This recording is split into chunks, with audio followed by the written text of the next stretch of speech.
lagi dengan Bu Rara dalam pembelajaran seni budaya dan keterampilan. Nah, pada pembelajaran sebelumnya kita telah belajar tentang menggambar flora, fauna, dan alam benda. Sekarang kita akan lanjut kepada pembelajaran kita selanjutnya, yaitu menggambar ragam hias.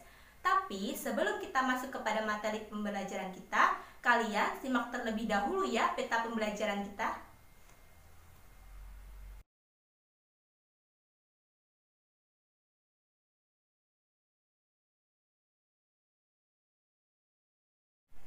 Nah, anak-anak, kalian tahu tidak apa itu ragam hias? Jadi, ragam hias itu bisa disebut dengan ornamen atau hiasan. Nah, bentuk dasar dari hiasan biasanya akan menjadi sebuah pola yang diulang-ulang dalam suatu karya kerajinan atau seni. Fungsi ragam hias yaitu untuk memperindah sebuah karya, baik yang 2 dimensi maupun yang 3 dimensi. Kemudian, motif ragam hias dibedakan menjadi 4. Yang pertama ada ragam hias flora, yang kedua ada ragam hias fauna, yang ketiga ada ragam hias geometris, dan yang keempat ada ragam hias figuratif. Nah, anak-anak, kita akan membahasnya satu persatu.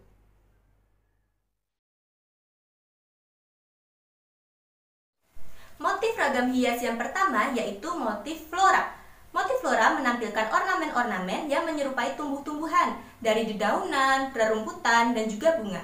Nah, motif flora dapat ditemukan pada barang-barang seni seperti ukiran kayu, kemudian batik, dan kain sulam.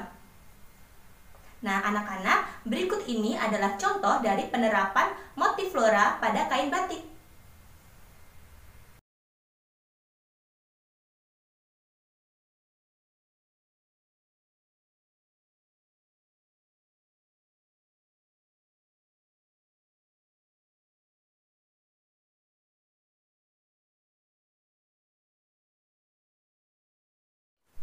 Motif yang kedua yaitu motif fauna.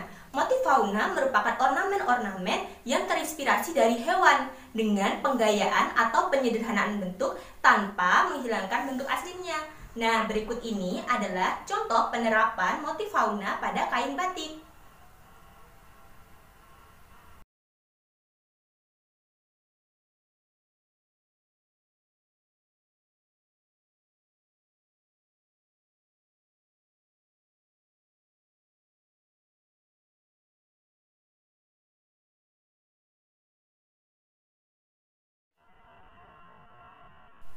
Ragam hias yang selanjutnya adalah ragam hias geometris. Ragam hias geometris merupakan ragam hias yang memanfaatkan beraneka unsur garis seperti garis lurus, zigzag, spiral, dan lain sebagainya. Ragam hias geometris juga dapat berbentuk persegi, persegi panjang, segitiga, lingkaran, dan lain sebagainya. Nah, anak-anak, berikut ini adalah penerapan motif geometris.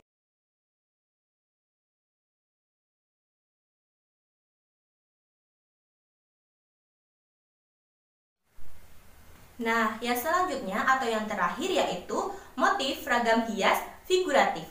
Motif ragam hias figuratif merupakan motif yang menggunakan manusia sebagai objek dengan penggayaan atau penyederhanaan bentuk tanpa menghilangkan bentuk aslinya. Nah, anak-anak, berikut ini adalah contoh dari penerapan ragam hias figuratif. Silahkan.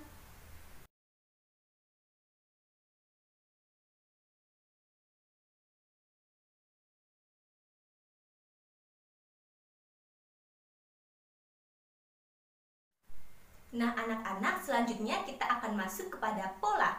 Jenis pola dalam ragam hias dibedakan menjadi 2, yaitu beraturan dan tidak beraturan. Nah, kita akan bahas satu persatu jenis pola pada ragam hias. Pola yang pertama yaitu pola beraturan. Pola beraturan merupakan sebaran dari beberapa motif yang sama dan mengikuti pola proporsi dan komposisi yang seimbang. Sedangkan pola tidak beraturan merupakan sebaran dari beberapa motif yang berbeda dan tidak mengikuti pada proporsi dan komposisi yang seimbang. Nah, anak-anak, sekarang kita akan masuk kepada teknik menggambar ragam hias. Jadi, teknik dalam menggambar ragam hias itu ada 2. Yang pertama, stilasi, dan yang kedua, deformasi. Nah, berikut ini adalah pengertian dari stilasi dan deformasi.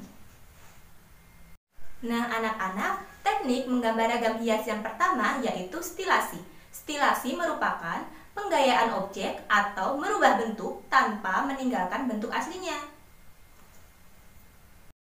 Sedangkan deformasi merupakan penyederhanaan bentuk, yaitu merubah bentuk tanpa meninggalkan bentuk aslinya. Jadi, stilasi tadi dia penggayaan sebuah gambar, sedangkan deformasi dia merupakan penyederhanaan bentuk. Anak-anak, untuk pembelajaran kita kali ini, Ibu akan mencukupkannya sampai di sini. Silahkan setelah ini kalian membuka akun Edmodo kalian masing-masing karena Ibu akan memberikan kuis di sana. Nah, terima kasih anak-anak. Sampai berjumpa lagi. Wassalamualaikum warahmatullahi wabarakatuh.